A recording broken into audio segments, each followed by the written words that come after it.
Hello friends.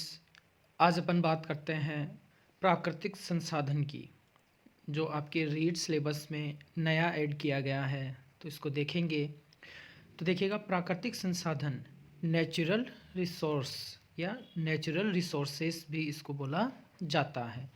ऐसे संसाधन जो उपयोग करने के लिए परोक्ष रूप से प्रकृति से प्राप्त होते हैं। ठीक है, मतलब ऐसे संसाधन जो नॉर्मली रूप से अपन बात करें तो ये परोक्ष रूप से प्रकृति से हमें प्राप्त हो जाते हैं, प्राकृतिक संसाधन कहलाते हैं, जिनमें वायु, पानी। अब देखिएगा, पानी जो है वो वर्षा से, झीलों से, नदियों से और कुओं से प्राप्त हो जाता है। ऐसे ही मृदा, भूमि, वन, जैव विविधता, खनिज, जीवाश्मीय ईंधन इत्यादि शामिल हैं। इस प्रकार प्राकृतिक संसाधन हमें पर्यावरण से प्राप्त होते हैं। तो अपन कह सकते हैं कि नॉर्मली प्राकृतिक संसाधन जो हैं वो पर्यावरण से हमें मिल जाते हैं। अपने रीड सिलेबस में पर्यावरण जो है एक नया टॉपिक और ऐड किया गया है, इसको अपन आगे नेक्स्ट वीडियो में देखेंगे। तो प्राकृतिक संसाधन से रिलेटेड जो भी बात है नॉर्मली अपन वो करते हैं। देखिएगा, संसाधन शब्द अंग्रेजी शब्द के रिसोर्स शब्द का पर्याय है।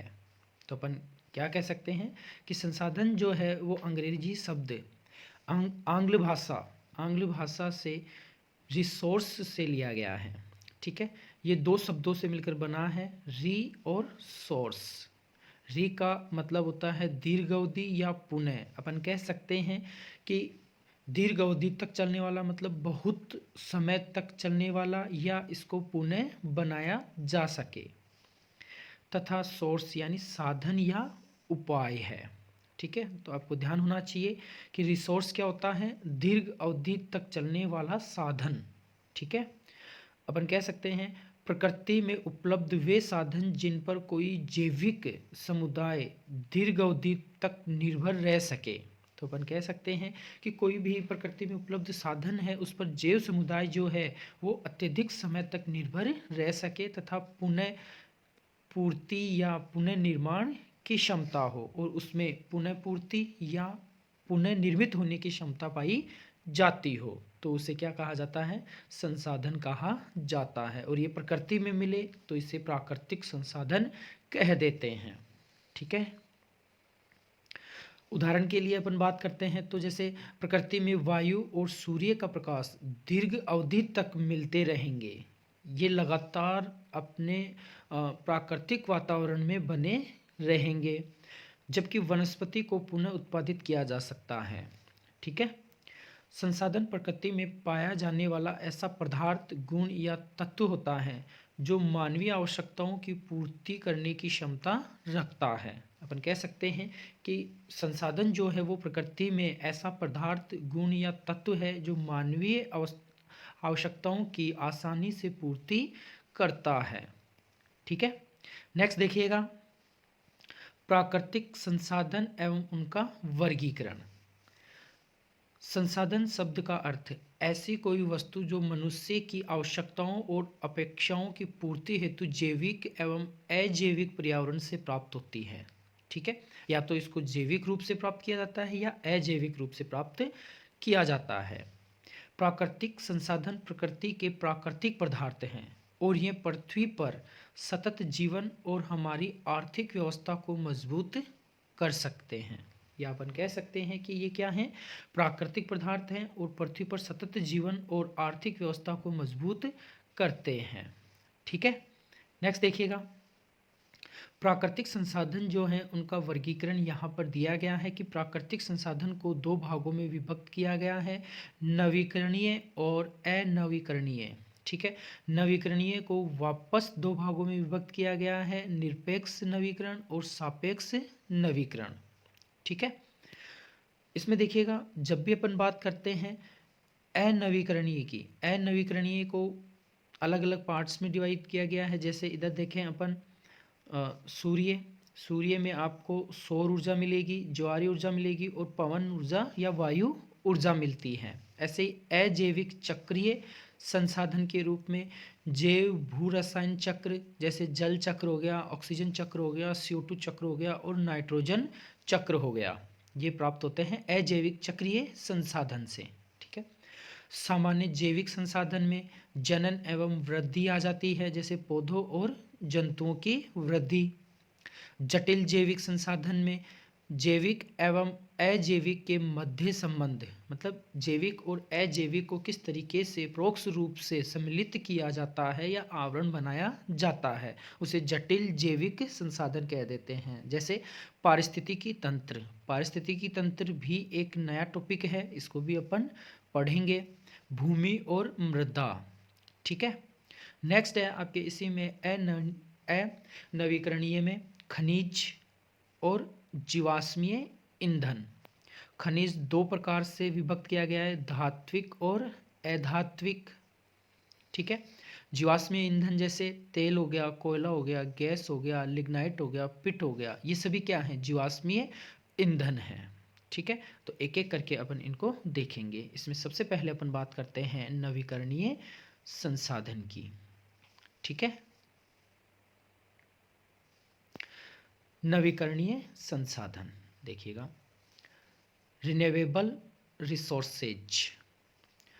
नवीकरणीय संसाधन वे होते हैं जिन्हें प्राकृतिक प्रक्रियाओं द्वारा बनाया या फिर से पुनः उत्पादित किया जा सकता है।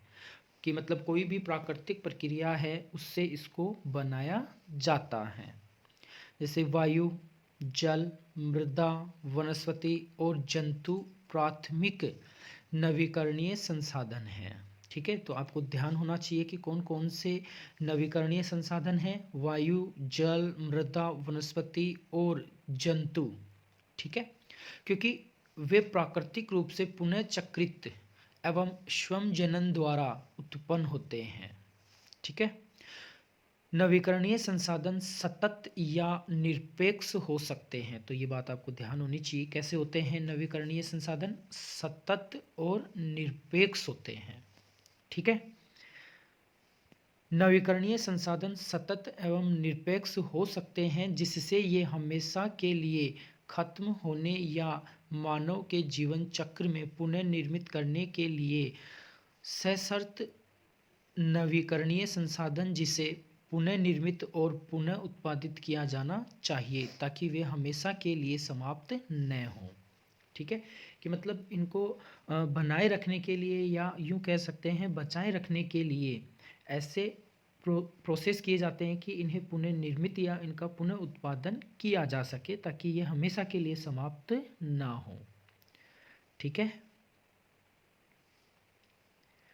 जैसे सतत संसाधन या निरपेक्ष नवीकरणीय संसाधन, इसमें आ जाता है आपके सौर ऊर्जा, वायु ऊर्जा और ज्वारीय ऊर्जा।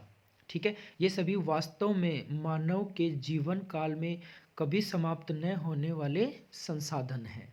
ठीक है। तो यहाँ से क्वेश्चन भी बन सकता है कि मानव के जीवन में या मानव काल में कभी समाप्त न होने वाले संसाधन कौन कौन से हैं। तो नॉर्मली आप बता सकते हैं सौर ऊर्जा, वायु ऊर्जा और ज्वारीय ऊर्जा।